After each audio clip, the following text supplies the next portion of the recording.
शानदार स्टूडियो में। Good morning, सीधा सौदा के मंडे एडिशन में आप सबका स्वागत है। एक इंटरेस्टिंग हफ्ता हमारे सामने फेस्टिविटीज के बीच, ट्रंकेटेड वीक है। मोटा मोटी हमारे पास सिर्फ सवा तीन ट्रेडिंग सेशंस हाथ में, लेकिन पिछला हफ्ता खासा पेनफुल रहा। एफआईएस की रिलेंटलेस सेलिंग जो है कैश मार्केट्स में वो कंटिन्यू होती हुई, इनफैक्ट बढ़ती हुई। फ्राइडे ट्रेडिंग सेशन में एफआईएस ने 5100 करोड़ रुपए की कैश मार्केट में बिकवाली करी है। तो प्रेशर माउंट हो रहा उनकी तरफ से। यही रीजन था शायद कि निफ्टी बैंक दोनों प्रेशर के साथ कामकाज कर रहे थे। लेकिन अच्छी बात, इस हफ्ते की शुरुआत में संकेत थोड़े से सुधरते हुए। यूएस मार्केट रिकॉर्ड उच्चतम स्तरों पे, बावजूद इसकी कई सारी टेक्नोलॉजी कंपनीज ने आउटलुक खराब शेयर करा। उसके बावजूद इस साल का अब तक का सबसे बढ़िया मंथ परफॉर्मेंस यूएस ने क्लॉक करा था अक्टूबर का। तो मोमेंटम स्ट्रांग, आज फ्यूचर्स अच्छी तेजी का इंडिकेशन देते हुए। इन सब के बीच में एसजेएक्स निफ्टी भी कह रहा है कि हम थोड़े से हरे निशान के साथ शुरुआत करें। पर बड़ा सवाल, इसके बाद फर्दर गेन्स के लिए कंसोलिडेट करेंगे या वापस मोमेंटम फिजल आउट, ये तो खैर वक्त बताएगा। लेकिन पिच रिपोर्ट है दरअसल कैसी, नीरज जी समझ लेते हैं। नीरज जी गुड मॉर्निंग, कैसा माहौल? आशीष, पिच रिपोर्ट पे तो आपने देखा ही, शुक्रवार को शुरुआत थोड़ी ठीक ठाक हुई, फिर मार्केट फिसलता गया और अंत में जाके फिर काफ़ी फिसलन देखने को मिली। तो जो शुक्रवार का नज़ारा था कि कुछ पॉकेट्स में कुछ जगहों पे अच्छी तेज़ी आपको देखने को मिली थी, आज भी वैसा होगा, क्योंकि वीकेंड के दौरान भी और फ्राइडे आफ्टर मार्केट बहुत सारे रिजल्ट्स हैं जो बहुत अच्छे रिजल्ट्स हैं। तो उसकी वजह से एक तेज़ी का माहौल रहेगा। लेकिन ब्रॉडर मार्केट में थोड़ा मुझे लगता है अभी भी प्रेशर रहना चाहिए। सेक्टोरल अच्छे रिजल्ट आपको देखने में, क्योंकि जो एफआई की कैश की सेलिंग है ना, वो बहुत कंफर्ट नहीं दे रही है। तो मुझे लगता है कि उसी हिसाब से मैंने टीम भी एडजस्ट की है कि बहुत जहाँ पे रिजल्ट्स ऐसे हैं और जहाँ पे रिजल्ट आउटलुक बहुत अच्छा आने वाला है नेक्स्ट क्वार्टर्स में, जो क्वार्टर थर्ड होगा, फोर्थ होगा, तो मुझे लगता है उन पर ही ध्यान रखना चाहिए। तो पिच उसी हिसाब से बनी हुई है कि अगर आप ज़रा सा भी गड़बड़ करेंगे तो धो दिए जाएंगे। तो जरा सा भी गड़बड़ मतलब बहुत स्मार्टली ट्रेड करना, हाँ, सही स्टॉक्स चुनना, ज़्यादा मतलब एकदम गंगो हो गए जब ट्रेड करेंगे ना, एग्रेशन नहीं दिखानी। हाँ, एकदम सावधानी से ट्रेड करना है। तो भैया सावधानी, कॉशन रखिएगा। हम वो स्टॉक्स आइडेंटिफाई कर रहे हैं जो शायद किसी वजह से आज हो सकता है ग्रीन में हो सकता है रेड में हो। खैर वो मार्केट सेंटिमेंट जो है ना, ज़्यादा ड्राइव करते हैं बजाय न्यूज़ के स्टॉक्स को। पर कोशिश है कि उन न्यूज़ को कैप्चर करा जाए, सेंटिमेंट स्क्रीन पे कैसे प्ले आउट होते हैं वो आपको जरा वॉच आउट करना पड़ेगा। तो है, नीरज जी ने सही कहा, रिजल्ट सीजन तूल पे है। तो कई सारी रिजल्ट से रिलेटेड कंपनीज को सिंगल आउट करने की कोशिश करी, क्योंकि वो कंफर्ट देंगी। फिनोलेक्स इंडस्ट्रीज पहला स्टॉक, बढ़िया क्वार्टर परफॉर्मेंस, आय में साल दर साल 80% का जंप। अब ये साल दर साल जंप कई कंपनीज में ये हो जाएगा कि भाई आप पेन पीरियड से एक रिकवरी पीरियड को कंपेयर कर रहे हो। हाँ, तो मैंने कोशिश करी वो नंबर्स जो क्यू ऑन क्यू भी अपना मोमेंटम इंटैक्ट रख रहे हैं, उसमें फिनोलेक्स इंडस्ट्रीज नजर आएगा आपको, क्योंकि क्यू ऑन क्यू भी आय 13% बढ़ी। मुनाफे में साल दर साल 90% का जंप था, तो क्यू ऑन क्यू 60% का इंप्रूव। इसीलिए मेरा मानना है शायद इन ग्रीन ट्रेड करना चाहिए अच्छे क्वार्टर परफॉर्मेंस के चलते। ऐसे ही दूसरी कंपनी केम्प्ला सनमार्क, वो रिसेंटली लिस्टेड आईपीओ, जिसकी चर्चा होती थी कि 12-13 में डीलिस्ट हो गई, रीलिस्ट होने आई, तब इतने पे गई थी, अब देखो इतना वैल्यूएशन कमांड करने की बात कर रही है। नंबर्स अच्छे हैं, लिस्टिंग अच्छी हुई थी, सब अच्छा हुआ था।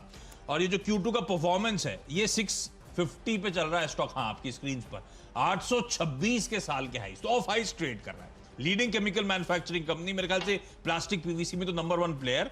ईयर ऑन ईयर आय में 81% का जंप, 12 करोड़ के घाटे के सामने 151 करोड़ का मुनाफा। नंबर्स अच्छे हैं, इसीलिए इन ग्रीन मानता हूं शायद ये आज स्टॉक ट्रेड करना चाहिए। ऑफ हाइज भी चल रहा है तो कंफर्ट थोड़ा बढ़ गया। रेन इंडस्ट्रीज तीसरा काउंटर, बढ़िया स्ट्रॉन्ग परफॉर्मेंस, 270-275 के साल के हाइज के सामने ये स्टॉक इस समय ट्रेड कर रहा है 220, 225, 227 के लेवल्स में।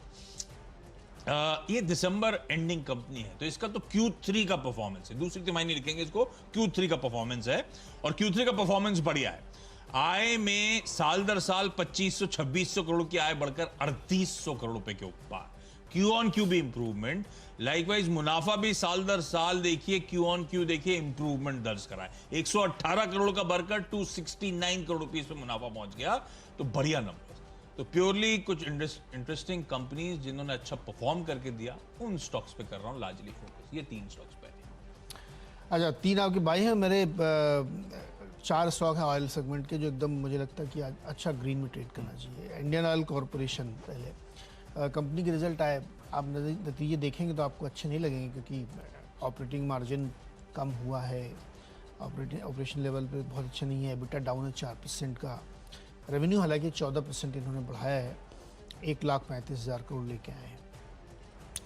तो इस नतीजे को मैं इस लिहाज से देख रहा हूँ क्योंकि अगर आप क्वार्टरली सेल्स देखेंगे डीजल की, पेट्रोल की, तो कम थी, उतनी अच्छी हुई नहीं है। लेकिन अब जो है पिछले 1-2 महीने से जो मोमेंटम चल रहा है वो बहुत ही अच्छा चल रहा है। तो इसलिए मुझे लगता है कि जो नंबर आपको दिख रहे हैं इस नंबर के पीछे को आपको देखना चाहिए। 5 रुपये का कंपनी डिविडेंड अनाउंस कर दिया आईओसी ने, तो आप उस डिविडेंड यील्ड को भी इसमें जोड़िए। लेकिन अदरवाइज नंबर मुझे यहाँ पे ठीक लग रहे हैं क्योंकि आगे जाते हुए जो डिमांड पुश आने वाला है वो कंपनी के लिए बहुत अच्छा होगा। दूसरा आपने एक चीज़ देखी होगी, जब रिलायंस के रिजल्ट आए थे तो रिफाइनिंग कंपनीज जो है ना वो बहुत ही बढ़िया अपने लिए मार्जिन गेन कर पा रही हैं।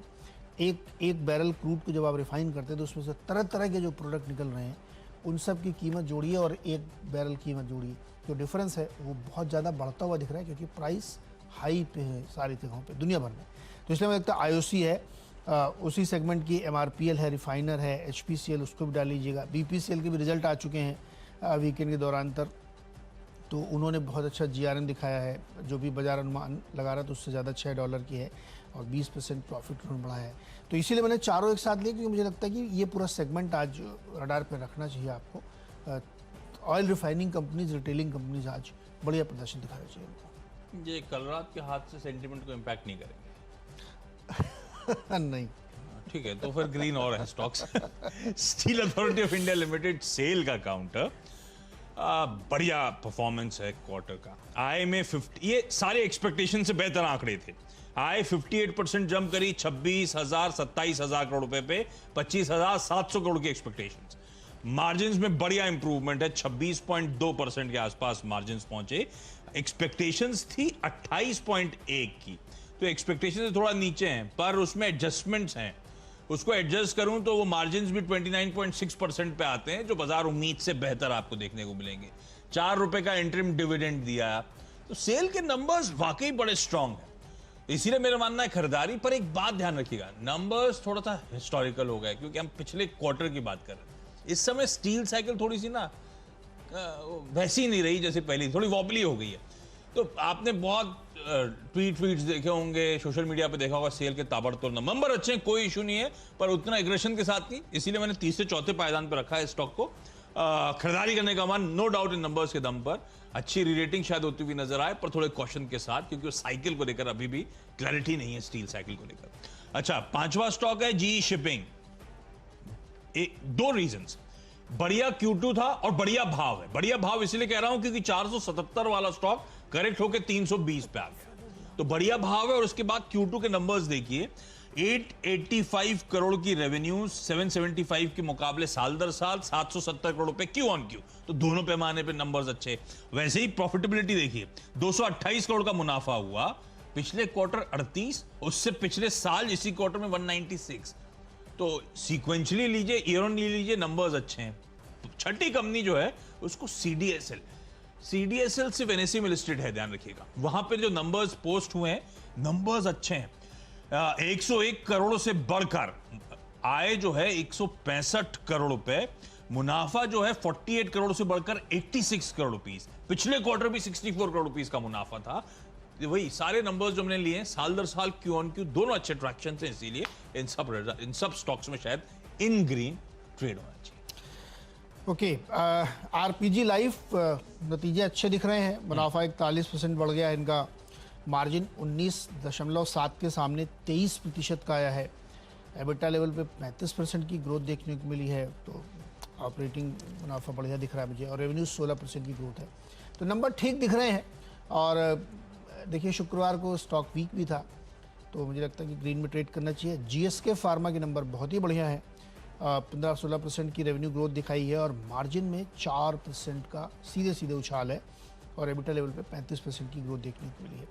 तो ये मतलब मुझे तो बहुत कम फार्मा कंपनी सीजन में दिख रही हैं जो उनके नतीजे बहुत अच्छे दिख रहे हों, उनमें से एक ये बढ़िया दिख रही है जीएसके फार्मा। तो मुझे लगता है कि ये भी आज ग्रीन में ट्रेड करना चाहिए। अच्छा, सब ग्रीन ही चल रहे हैं ऊपर से। फिर लाल आना है क्या आपके पास? इसके बाद आएगा एक 6 हो गए? 6 हो गए। तो फिर ब्रेक के बाद मेरी तरफ से तो ग्रीन और है, लेकिन ग्रीन और लाल दोनों के तड़के होंगे इस बाजार में ब्रेक के यस बाद।